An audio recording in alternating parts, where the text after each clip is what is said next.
Welcome to my home and the Angel of the Lord series. Today we're going to be in 1 Kings 19, 1 through 8.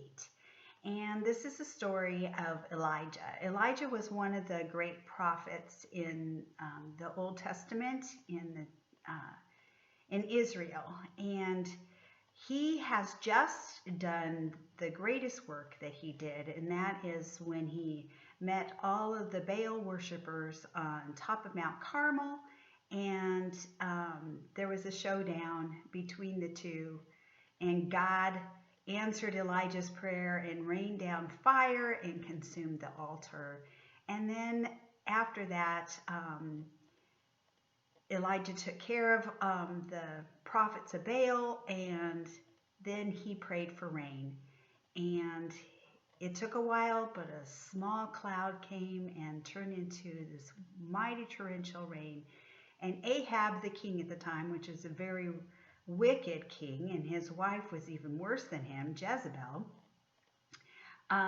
took off to go home and tell Jezebel what Elijah had done in taking and killed all the prophets of Baal. And she was going to be really angry at that. But Elijah ran on ahead of Ahab's chariot. And some say that the reason why he did that was to show Ahab that he was still respectful of him. We don't know why. Maybe he just had a lot of energy left over from what he just did and took off running. But anyways, we do know that he ran, and that was a long distance of 20 miles running. And then he finds out that Ahab did tell Jezebel about Ahab taking care of her priests of Baal, and she said that she was going to kill him by tomorrow. And so even though he had seen mighty wonderful things that the Lord had done, he all of a sudden got frightened of Jezebel. And so he takes off and goes about 100 miles to Beersheba. And there he drops off his servant. And then he goes another day into the wilderness. And he's spent. He's depressed. He just would rather just go home to heaven. And so he sits under a broom tree. And it says it's a solitary broom tree. So it's the wilderness. There's not very many trees. And he finds one and he sits down underneath there. And he prays that God would kill him. Now, he knew that committing suicide was against what God would want. So he asked God to do it for him. And in the midst of his prayer, he lays down and then he falls asleep. Well, this is where the angel of the Lord appears. And the angel of the Lord hit him with a staff and said, "Wake up, get up, eat, drink." And beside his head was a loaf of bread that God had baked right there. The stones were still warm. And there was a jar of water. Now, this is the drought. He's in the wilderness, and there's a jar of water. Cool water to drink and a loaf of warm bread. And so he eats and he drinks and he falls back to sleep. And after a time, the angel of the Lord came again and said, "Get up and eat, because you've got a journey, buddy, and you need to get your strength." And the angel of the Lord says, "This journey that you're going to be doing is too hard for you in the state you're in."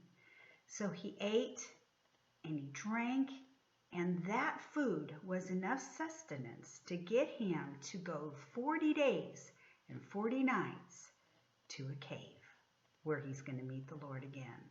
But this time we're not going to see the Lord, just his voice.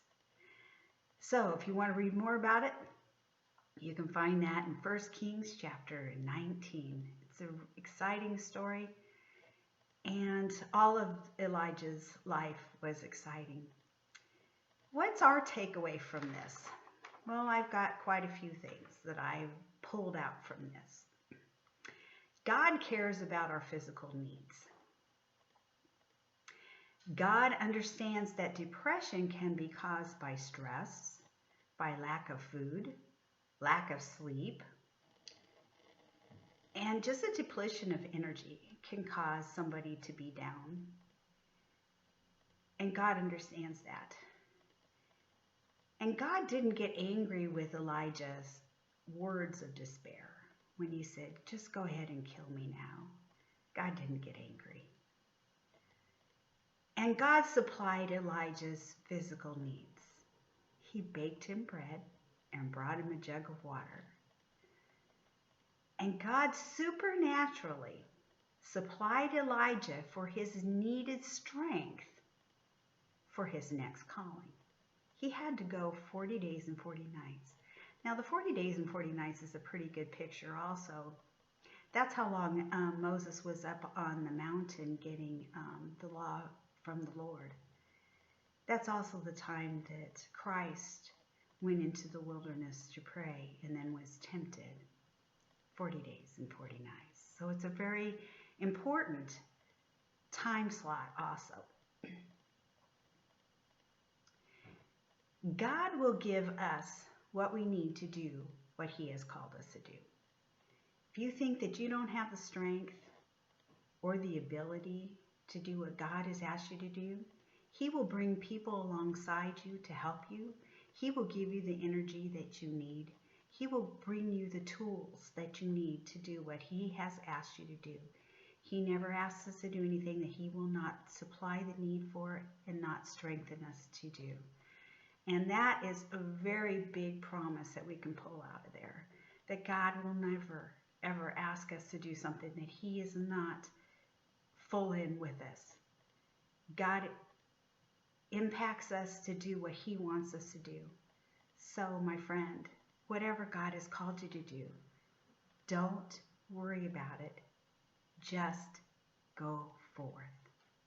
I hope this study blessed your heart today. Thank you for tuning in, and the Lord be with you and guide you and direct you on your travels.